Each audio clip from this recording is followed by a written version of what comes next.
Hello everybody and welcome back to my channel. My name is Hayley and I upload videos about zero waste sustainable lifestyle and tips and tricks that I have picked up on the way of trying to live this more natural lifestyle.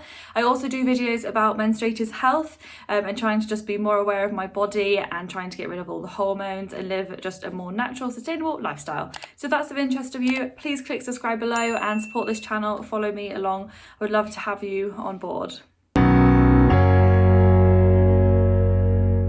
In today's video, we're going to be doing a top 5 list of plastic-free zero waste swaps that you can do in your kitchen today. It's all beginner friendly and it's what I have found to be the easiest top 5 things to swap to live a more zero waste lifestyle.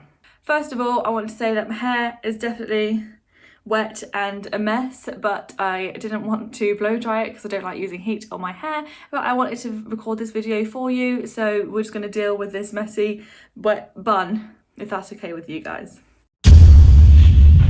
So number 1 is washing up bars instead of using the washing up liquid that you usually buy from the supermarket. Obviously these liquids are usually contained in plastic, which we want to try and avoid of using. The majority of these are recyclable plastics, but nonetheless we're still creating more plastic that the world doesn't need, and also there's only a certain amount of times that plastic can be recycled until it has to be thrown in the landfill anyway, so we're trying to avoid that altogether. Buying a washing up bar, which is usually packaged in paper or cardboard or something like that, and obviously you're using the whole bar so there's no wastage. I know some people prefer using liquid instead of a solid soap bar, so I have done a video recently on explaining how the process is to transform your solid bar into a liquid bar, which you can easily do for this as well. I will link it up above if it is helpful to you. Number 2 is using beeswax wraps instead of cling film. Cling film can't be recycled and it gets thrown on the landfill, which is obviously not ideal. In Britain, we use approximately 1.2 million metres of cling film a year, which equates to 745 miles. And if you want to put that in context, that is enough for the cling film to go around the circumference of the Earth 30 times. And that's just in Britain alone. The US of A will be obviously a lot higher, as well as obviously other countries around the world. So this is something that we need to address, and beeswax wraps is a much easier option. It's obviously reusable and it's using natural materials.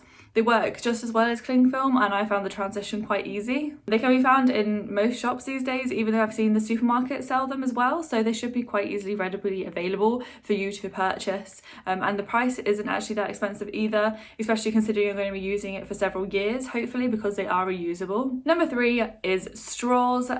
We used to use quite a lot of plastic straws just because it's easier and I prefer to drink with a straw, so it was just my preference. But obviously plastic straws are horrendous for the environment. They get into our oceans as well as just being left on our landfill, and we need to try and avoid this and use something else instead. England uses approximately 4.7 billion plastic straws every year that gets thrown away into landfill, and the USA uses approximately 182 billion straws each year that's just discarded. So instead of throwing away these plastic straws, there are lots of other alternatives available, such as paper straws or metal straws. They obviously have their pros and cons for each of them, but they are both better than plastic straws. Or you can just not use straws whatsoever and just drink out of a cup like an adult.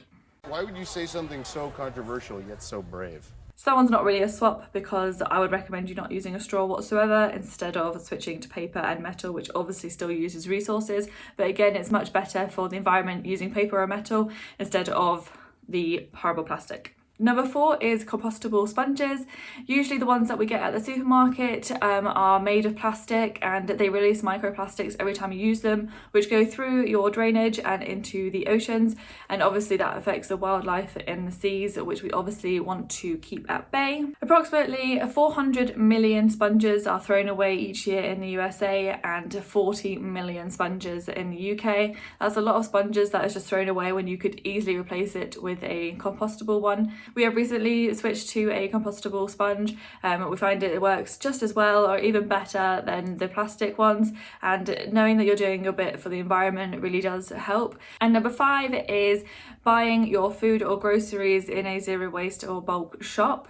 I know these aren't available for everybody. We are lucky enough to have 2 or 3, I think, are in our city that we can go to and bulk up buy all of our grains and rice and everything. And we have quite a few grocers that just sell plastic-free vegetables or fruit, so we are quite lucky where we are. This is obviously to avoid packaging. I did a video a while back about tracking the waste that we put into our trash each week, and the majority of this, I think around 80 to 90% of this, was food related, whether that was the food waste from not using it or the packaging. The majority of it comes from food packaging, which is obviously unnecessary and harmful to the environment.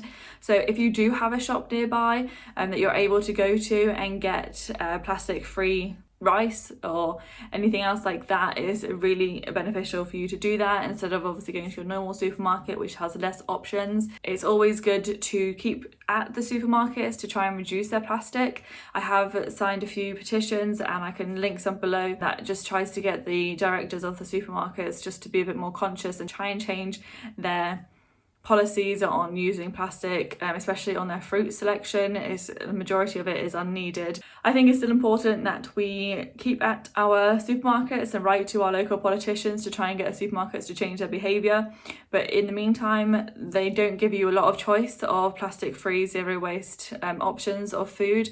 So these zero waste shops are the best option that we have at the moment. Some of them do tend to be a lot pricier than your usual shops, but you'll notice that it does even out. Some things are more expensive and some things are a lot cheaper, so it's always good just to have a little look and see what your local shop is offering. So that's all my 5 top easiest swaps for your kitchen. I would love to know what yours are, if you use any of these or are you thinking about swapping, or what are your easiest swaps. Let me know below, I would love to know. So thank you very much for watching this video, and I will see you in the next one. Bye.